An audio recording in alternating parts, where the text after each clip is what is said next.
다양한 업종에서 활용이 가능한 드론은 특히 방위산업 분야에서 주목받고 있는데요. 현대전에서 드론을 빼놓고는 이제 전쟁을 이야기할 수가 없을 정도죠. 우리 국방부에서도 드론과 로봇의 군사적 활용을 평가하는 일명 드론봇 챌린지 경진대회를 2022년부터 매년 주최하고 있는데요. 특히 올해는 공격 드론 분야를 신설해서 관심을 모았습니다. 이처럼 최근 대세는 공격 수단으로 활용되는 드론, 그리고 이를 방어하는 안티 드론이라고 할 수 있는데요. 이번 시간에는 전장의 새로운 게임 체인저 중 하나로 주목받는 드론 잡는 드론에 대한 이야기를 해보죠. 그 전에 구독, 좋아요, 알림 설정으로 구독자 100만의 힘을 보태주세요.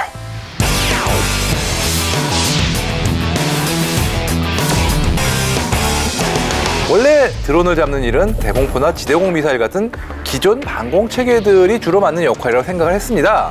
하지만 상당수의 드론이 기존 방공 체계로 잡기에는 너무 작고 속도가 빠르다기보단 민첩하게 움직이는 면이 있기 때문에 의외로 이런 기존 방공 체계로는 잡기 힘든 면이 있었죠. 거기다가 드론의 장점 중 하나인 저렴한 가격도 문제인데요. 가격이 저렴한 소모성 물품인 드론을 잡기 위해서 기존의 지대공 미사일을 쏘는 게 수지타산에 맞지 않기 때문이죠. 몇백만 원, 몇천만 원짜리 드론 하나 잡으려고 몇억 원짜리 미사일을 쏜다. 근데 그게 또 빗맞았다.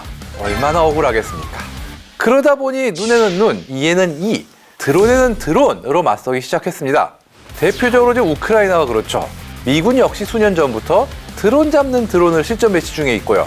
드론을 이 드론 킬러로 이용할 경우에는 재공격의 기회를 가질 수 있다는 게 또 다른 장점입니다. 만약 지대공 미사일로 드론을 잡는다. 이 경우에는 한 번 표적을 놓치면 영화에서 이제 다시 삥 돌아와서 표적을 잡지만 실제로 그러기 힘듭니다. 반면 드론은 표적을 놓치더라도 얼마든지 다시 돌아와서 재공격할 기회가 주어지는 경우가 많은데요. 별거 아닌 것 같지만 작은 드론을 상대로 이런 특성은 제법 요긴하게 쓰일 수 있습니다. 우크라이나는 주로 FPV 드론을 이 드론 잡는 데도 또 사용을 하는데요. FPV 드론은 아시다시피 퍼스트 퍼슨 뷰, 즉 1인칭 시점 드론으로 불리는 저가 소형 드론입니다. 이 원래는 드론 경주용으로 만들어진 거기 때문에 속도와 기동성을 극단적으로 높이는 그런 설계로 만들어진 게 특징이었죠. FPV 드론을 우크라이나가 공격용으로 사용하기 시작한 것도 바로 이 특성 때문입니다. 정찰 드론 같은 경우는 주로 채공 시간이 길고 느릿느릿하죠. FPV 드론은 이런 정찰 드론을 상대할 때 속도와 기동성이라는 장점이 빛나는데요. 가장 자주 보이는 표적은 러시아의 정찰용 고정위 드론들, 올란-10이라고 보이는 무인기 있죠. 이런 기체들은 장시간 채공이 가능하지만 속도가 느리고 민첩한 기동이 어렵죠. 우크라이나의 FPV 드론은 이 올란-10이나 기타 무인기형 드론들을 상대로 상당한 전과를 올리고 있는데요. 이런 무인기들을 상대하며 자신감을 얻은 영향인지 최근에는 러시아군이 헬리콥터를 공격할 때도 FPV 드론을 사용하고 있습니다. 헬리콥터가 훨씬 빠를 텐데 FPV 드론으로 요격이 가능한가요? 물론 최대 속도나 고도 같은 걸 보면은 이게 헬리콥터를 잡겠어 이렇게 생각할 수 있지만 문제는 헬리콥터는 속도를 줄여야 되거나 공중에서 호버링 또는 이착륙할 때 이렇게 취약한 시점들이 있죠. 그럴 때 FPV 드론이 공격해 온다면 아무리 헬리콥터라도 대처가 힘들죠. 탐지가 또 힘들기도 하지만 작은 고추가 맵다고 위력도 결코 무시할 수 없습니다. 지금 대부분의 FPV 드론은 RPG-7용 탄두를 탑재했죠. 이 RPG-7은 아무리 구식전차 기준에 탱크를 잡으려고 하는 겁니다. 헬기에 맞으면 단 한 발만으로도 치명적인 피해를 줄 수가 있고요. 실제로 FPV 드론에 격추된 러시아군 헬리콥터가 몇 대가 있다 증거가 나오고 있습니다. 지난 8월 미국 포브스 등 외신은 러시아의 Mi-8 헬리콥터가 FPV 드론에 의해 격추당했다고 보도한 바 있습니다. 미국 역시 같은 딜레마를 안고 이걸 해결하기 위해서 드론 잡는 드론으로 요격용 드론을 운용 중인데요. 미군이 현재 사용하는 주력 요격용 드론은 레이시온의 코요테 드론으로 이 원래 코요테는 프로펠러로 구동하는 소형 고정익 드론이었습니다. 하지만 미군이 CUAS, 즉 무인 비행체 대비책을 강구하던 과정에서 이제 레이시온사 측이 코요테를 베이스로 엄청난 개조를 거친 코요테 블록 2 요격체를 제시했고 미군이 이를 채택해서 도입해서 운용 중입니다. 코요테 블록 2 요격체는 초소형 제트 엔진을 장착해서 속도가 거의 시속 600km 가까이까지 늘어났다는 그게 중요한 특징입니다. 따라서 현존하는 거의 모든 무인 비행체들을 아주 쌈 싸먹을 수 있는 그런 수준인데다가 헬리콥터보다 빠르기 때문에 유효한 요격 수단이 될 수 있을 것으로 기대를 모으고 있는데요. FPV 드론의 경우 카메라 영상을 보고 무선으로 조종하지만 이 코요테 블록 2는 자체 탐색기를 지니고 있어서 알아서 추적하는 그런 방식입니다. 이를 이용해서 적을 추적하니까 일종의 미사일 같은 개념이라고 볼 수가 있는데, 다만 미사일과 달리 비행체이기 때문에 1차 공격 시도에 실패했다 다시 돌아와서 공격을 재시도할 수 있다는 그 점에서 차이가 있습니다. 최근 미군은 또 코요테 블록 3도 도입 중인데요. 블록 3는 프로펠러 구동식 소형 비행체라는 원래 포맷으로 돌아갔지만 요격 방법이 폭발성 탄두가 아니라 고지향성 고출력 제모를 이용합니다. 블록 2 같은 경우 일회용이지만 이렇게 블록 3는 고지향성 제모를 이용하기 때문에 직접 충돌할 필요 없어가지고 여러 차례 쓸 수가 있는 거죠.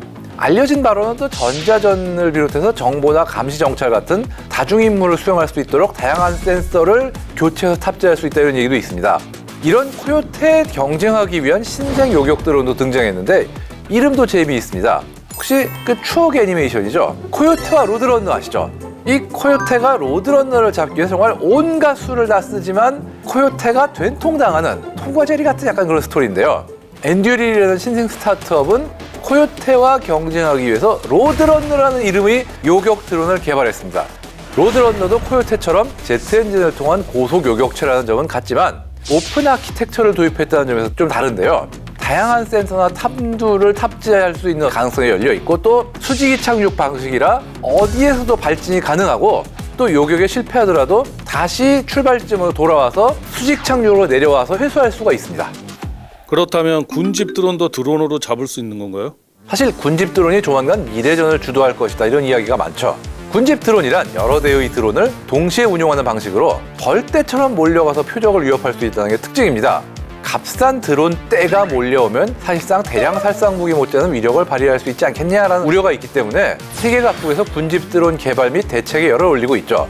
이렇듯 군집 드론의 위협이 현실화함에 따라서 이를 무력화하는 드론도 지금 개발이 되고 있는데 멀리 갈 거 없이 우리나라의 국방과학연구소죠 ADD에서 현재 2가지 드론 타격 소형 무인기를 개발 중이라고 합니다. 하나는 올해 2월에 공개한 튜브 발사식 공격 드론으로 튜브 즉 발사관에서 미사일처럼 사출해서 발사하는 그런 방식인데요. 긴급한 표적을 탐지하고 타격할 때 효과적 수단이 될 수 있을 것으로 보이고요. 다른 하나는 수직이 착륙 기능이 있는 고정익 무인기에 초소형 킬러 무인기를 탑재하는 방식입니다. 드론이 드론을 품고 있는 형태죠. 그 밖에 미 육군도 미 애리조나주 유마 성능 시험장에서 코요테 블록 3로 군집 드론을 격투하는 시연 행사를 개최하기도 하는 등 드론으로 군집 드론을 잡는 방안에 대해서 연구가 계속되고 있습니다. 이외에도 드론 요격을 위해서 다양한 방안들이 연구되는 추세죠. 미국은 야전용 무인기 대응 체계 겸 저공 방공 체계에 각종 탐지 수단과 제모 등을 조합해 운용 중이고요. 여기에 레이저를 적용하는 방안까지 검토 중인 상황입니다. 기관포도 가성비 좋은 드론 킬러로 꼽히고 있죠. 이처럼 대부분의 선진국에서는 한 가지 방법이 아닌 다양한 수단을 섞어 드론에 대응하고 있는데 이 흐름이 앞으로 어떻게 발전할지는 지켜볼 가치가 있을 것 같습니다.